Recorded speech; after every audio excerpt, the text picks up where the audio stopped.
जय हिंद बच्चों। देखिए आज की क्लास में हम एक बहुत ही महत्वपूर्ण प्रश्न करेंगे जो आपके एनसीईआरटी में मिल जाएगा। अध्याय 11 में विद्युत में मिलेगा और जो बॉक्स वाले प्रश्न होते हैं यानी कि जो बॉक्स में दिए रहते हैं प्रश्न, उसी प्रश्न में आपको मिल जाएगा पहले प्रश्न पर। तो चलिए देखते हैं क्या है। तो किसी विद्युत परिपथ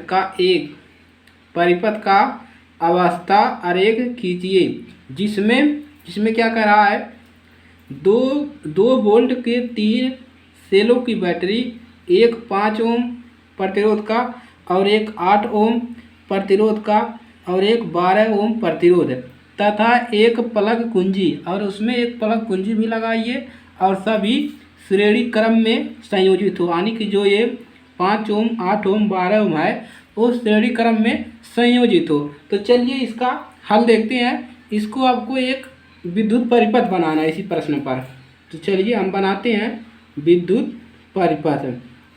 हल अब देखिए, अब लिखेंगे यहाँ पर क्या लिखेंगे, श्रेणी क्रम। चलिए इसको बाद में लिख लेंगे, सबसे पहले हम एक बनाते हैं परिपथ है। चलिए अब देखिए क्या कहा है कि जिसमें 2 वोल्ट के 3 सेलों की बैटरी, 2 वोल्ट का हमको बैटरी लगाना है। चलिए यही स्टार्ट करते हैं यहीं से।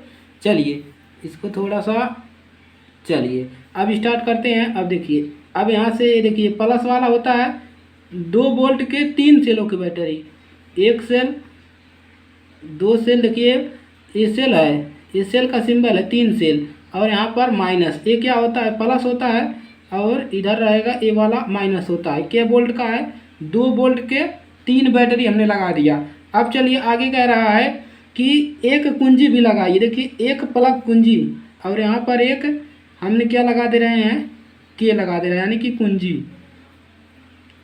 यहाँ पर हमने एक कुंजी लगा दिया। अब चलिए इसी को आगे बढ़ाएंगे। चलिए अब इसका कह रहा है कि श्रेणी क्रम में जुड़े हुए हैं। देखिए श्रेणी क्रम में संयोजित हो 5 ओम 8 ओम 12 ओम। चलिए एक को यहाँ पर 5 ओम कर देते हैं, यहाँ पर 12 ओम, यहाँ पर। चलिए अब देखिए यहाँ पर हम क्या दर्शा दें, 5 ओम और यहाँ पर 8 ओम और यहाँ पर 12 ओम।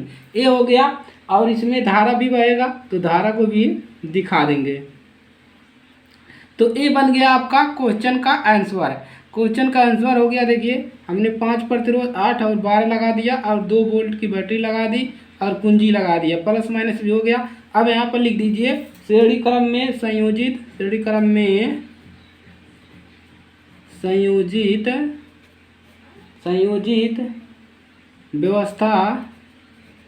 व्यवस्था आरेख।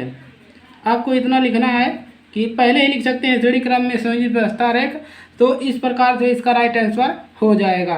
तो चलिए आज के लिए सिर्फ इतना ही, मिलेंगे नेक्स्ट क्लास में, तब तक के लिए जय हिंद जय भारत।